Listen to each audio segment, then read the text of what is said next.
Hello everyone. आजिर video आम discussion करमा ना आमर ethics and value. Ethics and value रो क्लास 2 है। फर्स्ट क्लास रे आम डिस्कसन कर सारी what is ethics and value and तार फंडामेंटल। आजिर क्लास रे आम डिस्कसन करमा इथिक्स एंड वैल्यू रो यूनिट 1 जेनटा कि इथिक्स एंड ह्यूमन इंटरफेस रो what is the essence of ethics आउ what are the determinations and consequences of ethics and human action. आजिर video रे आम डिस्कसन करमा। आउ नोट्स डाउनलोड करबार अच्छे बहुत Odia and English medium notes Telegram channel join हो। Telegram channel link comment section रे अच्छे। नोट्स से तुमको अवेलेबल हो। तो चलो स्टार्ट करमा आजिर वीडियो। तो देखमा आम what is the essence of ethics. पे मैंने वीडियो के टिके लाइक करो, चैनल के गोटे जबरदस्त सब्सक्राइब टे कर दियो आ तुम संगे वीडियोटा शेयर करो कि से माने भी डाउनलोड करि पारबे इथिक्स वैल्यू नोट्स आउ भल स्कोर करि पारबे एग्जाम रे। तो आम डिस्कसन करथिला व्हाट इज इथिक्स काना जे फर्स्ट क्लास रे। तो इसेंस ऑफ इथिक्स इतार what is the essence of ethics. Essence of ethics काना ना नीति शास्त्र सारत्व। इसेंस ऑफ इथिक्स कहले काना होचे ना नीति शास्त्र सारत्व। At the heart of ethics is an concern about something or someone other than ourselves, our own desire and self-interest. Ethics is concerns with other people's interest, with the interest of society, with the ultimate good. Thus, when people think ethically, they are giving some thought to something beyond themselves. The essence of ethics can be understood as follows.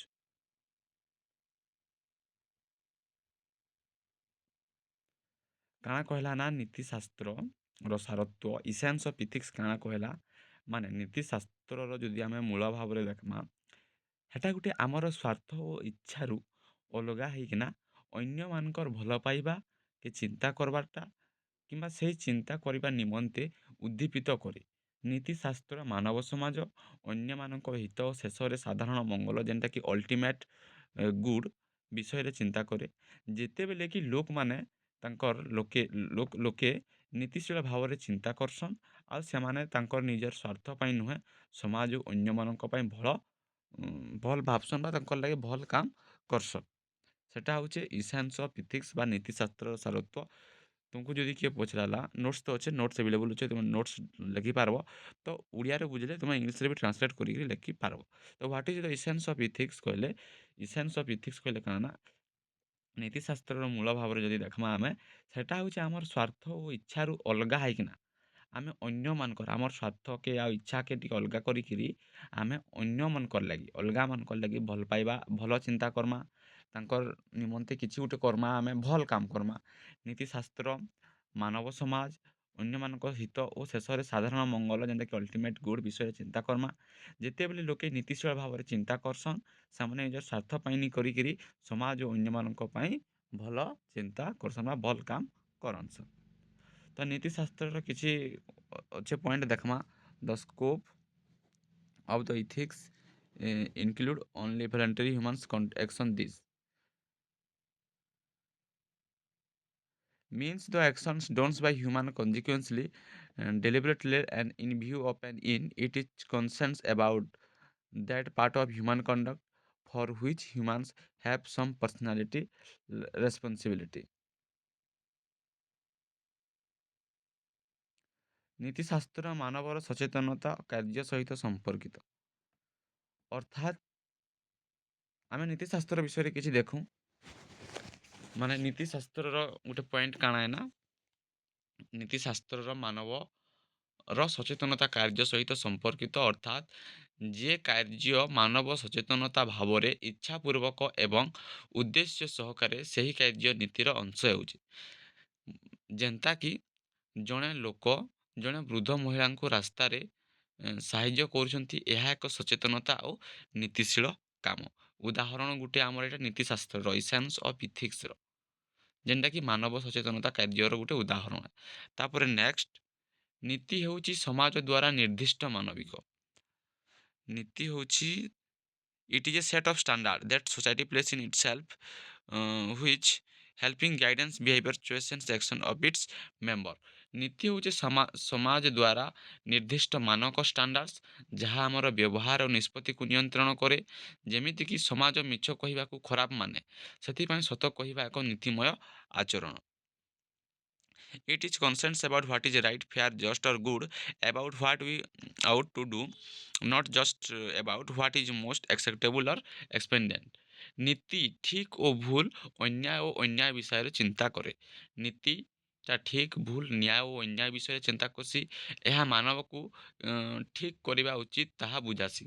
କେନ୍ଟା କରବାର୍ ଉଚିତ ସେଟା ବୁଝାସି, ଠିକ୍ କରବାରଟା ବୁଝାସି। ଭୁଲ ନି କରବୁ, ଖରାପ ନି କରବୁ, ଠିକ୍ କରବାରଟାକେ ବୁଝାସି।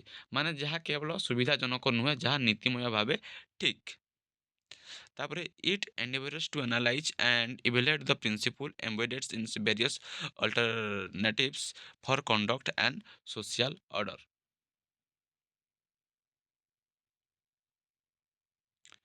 In include study of universal values such as essential qualities of all men and women, human or natural rights, obedience to the law, concern for health and safety, and in, increasingly, increasingly also for the natural environment.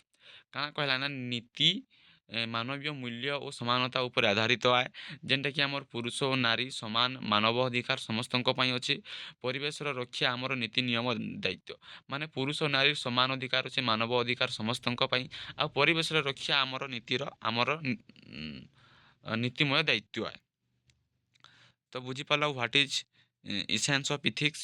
What is essence of ethics ଏତ୍କି ହିଁ ଆଏ। ତାପରେ ଦେଖମା what are the determinant and consequence of ethics in human action. କାଣା ନା ମାନବୀୟ କାର୍ଯ୍ୟରେ ନୀତିର ନିର୍ଣ୍ଣାୟକ ଓ ପରିଣାମ।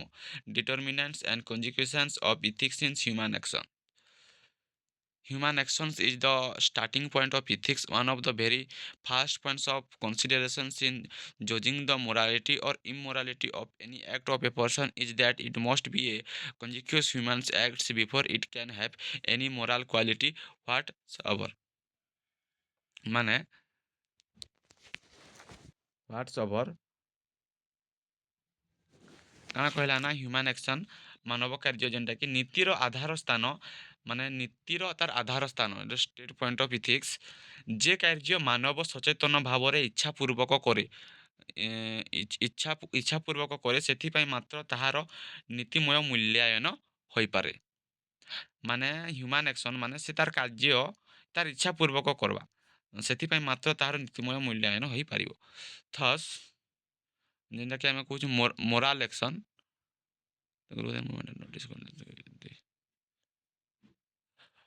ମୋରାଲ୍ ଆକ୍ସନ୍ କାଣା ନା ଯେନ୍ଟାକି କାର୍ଯ୍ୟ, ଯେ କାର୍ଯ୍ୟ କି ତାର ମନ ଓ ଇଚ୍ଛା ଦୁହିଁରେ ନିୟନ୍ତ୍ରିତ ହୋଇଥିସି, ସେହି କାର୍ଯ୍ୟ ନୀତିମୟ କୁହାଯାଏ।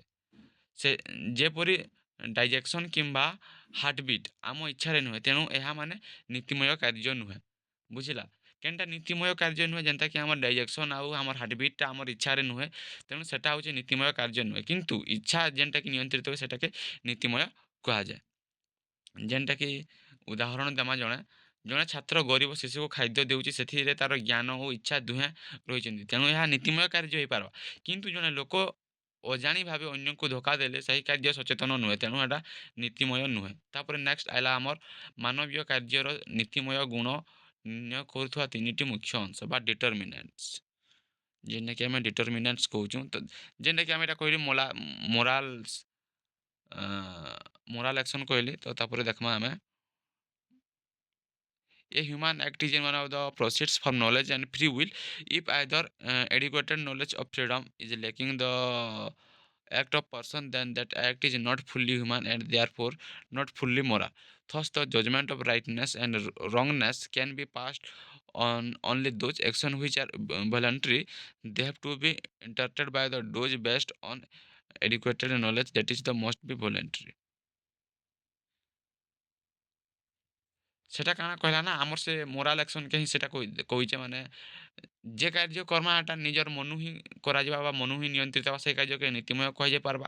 ଆଉ ଯେନ୍ କାର୍ଯ୍ୟ ନିଜର ମନୁ ନି ହୁଏ ସେଟାକେ ଆମେ ନୀତିମୟ କାର୍ଯ୍ୟ କହିନି ପାରୁ। ତ ଆମେ ଦେଖମା ଆମେ determinants of ethics in human action. Determinants ତ କାଣା କହିଲା ନା determinants of human action The actions performed by human beings cannot be genuinely called human action if any one of the efforts sets condition, that is ignorance, patience or violence are present. The action is not human and hence cannot be subjected to scrutiny in ethics. However, when there is a reason for knowledge involved, when the act is voluntary, it cannot be determined whether a given human act is good or bad. As per the moral theologians of, there is a certain determinants of the moral quality of our action. These are nature, object and that.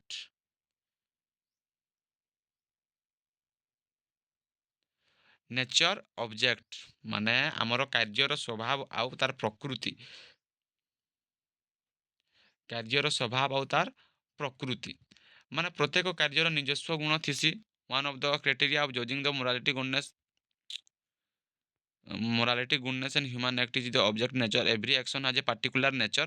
Essence of that act is different from the other actions. An act is specified may, when considered in itself, be good, bad or indifferent, thus helping a blind person.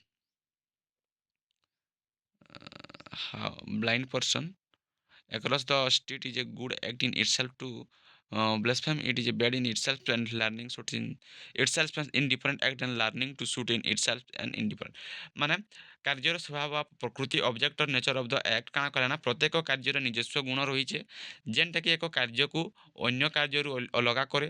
କେତେକ କାର୍ଯ୍ୟ ସ୍ୱଭାବତଃ ଭଲ, କେତେକ ଖରାପ ମଧ୍ୟ ଥିସି ଆଉ କେତେକ ନିରପେକ୍ଷ ହୋଇପାରେ। ଯେନ୍ଟାକି ଅନ୍ଧ ଲୋକକୁ ରାସ୍ତାରେ ଅଟକାଇବା ସ୍ୱଭାବିତ ଭଲ କାମ, ମାନେ ଅନ୍ଧ ରାସ୍ତାରେ ଯାଉଥିବା ଗାଡ଼ି ଆଡ଼ି ହେଉଥିବା ତାକେ ଆମେ ଅଟକାଇ ଦେବା, ସେଟା ହେଉଛି ଭଲ କାମ। ମିଛ କହିବା କିମ୍ବା ଅପବାଦ ଦେବା ସ୍ୱଭାବତଃ ଖରାପ କାମ ଏ ସେଟା। ବନ୍ଧୁ ସହ ଖେଳିବା ନିରପେକ୍ଷ, ଭଲ କି ଖରାପ ମଧ୍ୟ ନୁହେଁ ବନ୍ଧୁ ସାଙ୍ଗେ ଖେଲବାରଟା। ନେକ୍ସଟ ହେଲା ଆମର ଉଦ୍ଦେଶ୍ୟ, ଆମର intention or end of the act. Intention or end of the act. Intention ଦେଖ ଏଇଟା ଅଛି, ନୋଟ୍ସ ତୁମେ କରିନିଅ, ମୁଇଁ ଏକ୍ସପ୍ଲେନ୍ କରିଦେଉଛେ। ମାନେ ଇଣ୍ଟେନସନ୍ ମାନେ ଯେନ୍ ଉଦ୍ଦେଶ୍ୟରେ କାର୍ଯ୍ୟଟା କରାଯାଉଛି ସେହି ଉଦ୍ଦେଶ୍ୟରେ ତାର ନୀତି ତାର ନୀତି ନିର୍ଣ୍ଣୟରେ ମୁଖ୍ୟ ଅଂଶ ହେଉଛି ଯେନ୍ଟାକି ଆମେ ଯଦି କାହାକେ ଅନ୍ୟକେ ଟଙ୍କା ଦେଇକିନା ଟଙ୍କା ଦେଇ ସାହାଯ୍ୟ କରୁଛନ୍ ଦୟାରୁ, ସେଟା ଭଲ ଉଦ୍ଦେଶ୍ୟ।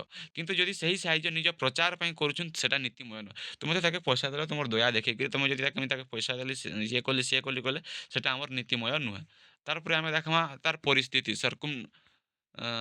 circumstance of the acts,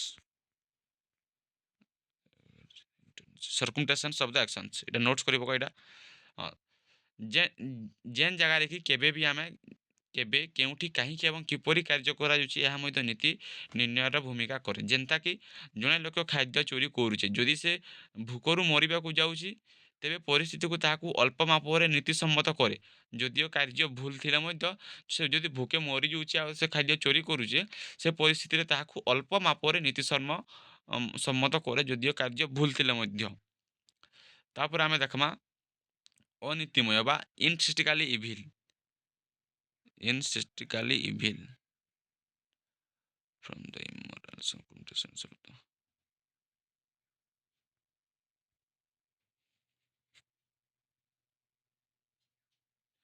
କାଣା ମାନେ ଅନୀତିମୟ ଇନସିଷ୍ଟିକାଲି ଇଭିଲ୍ କାର୍ଯ୍ୟ କାଣା ନା କେତେକ କାର୍ଯ୍ୟ ସ୍ୱଭାବତଃ ଖରାପ ହୋଇଥିସି ଯାହା କେବଳ ଭଲ ହୋଇପାରେ ନାହିଁ। ଉଦାହରଣ ହତ୍ୟା, ଧର୍ଷଣ, ମିଛ ଶପଥ, ନିର୍ଦ୍ଦୋଷ ଶିଶୁ ହତ୍ୟା ଇତ୍ୟାଦି ସବୁ ମାନେ ଇଟା ଖରାପ, ଇଟା କେବେ ବି ଭଲ୍ ହେଇନିପାରେ। ଯେ ସେ କାମ କଲା ସେ ଖରାପ ହେଇଯିବା, ସେ କେବେ ବି ଆଉ ଭଲ୍ ହେଇନିପାରେ ବା ସୁଧରି ନିପାରେ। ସେଟା ହିଁ କୁହାଯାଇଛି ମାନେ ଇନସିଷ୍ଟିକାଲି ଇଭିଲ୍ରେ ମାନେ ଅନୀତିମୟ କାର୍ଯ୍ୟ ସେଟା, ଯେନ୍ଟାକି ଏହିପରି କାର୍ଯ୍ୟ କୌଣସି ପରିସ୍ଥିତିରେ ନୀତିମୟ ହୋଇପାରିବ ନାହିଁ। ଯେତେ ଜଣା କଲେ ବି ସେଟା ନୀତିମୟ ହୋଇପାରିବ ନାହିଁ ଏବଂ ଅନେକ ସମାଜ ଧର୍ମ ଏହାକୁ ପାପ କିମ୍ବା ଅପରାଧରେ ମଧ୍ୟ ମାନନ୍ତି। ତ ଆଉ ଯେତ୍କିଟା ରହିଗଲା ସେଟା ଆମେ ନେକ୍ସଟ କ୍ଲାସ୍ରେ ଡିସ୍କସନ୍ କର୍ମା, ଯେହେତୁ ଭିଡ଼ିଓଟା ଲଙ୍ଗ୍ ହେଇଗଲାନ। ତ ଆମେ ଇନସିଷ୍ଟିକାଲି ଇଭିଲ୍ ତକର କ୍ଲାସ୍ ସରିଛି, ତ ଆମେ ନେକ୍ସଟ କ୍ଲାସ୍ରୁ ଆମେ ଫେନ୍ କଣ୍ଟିନ୍ୟୁ କର୍ମା।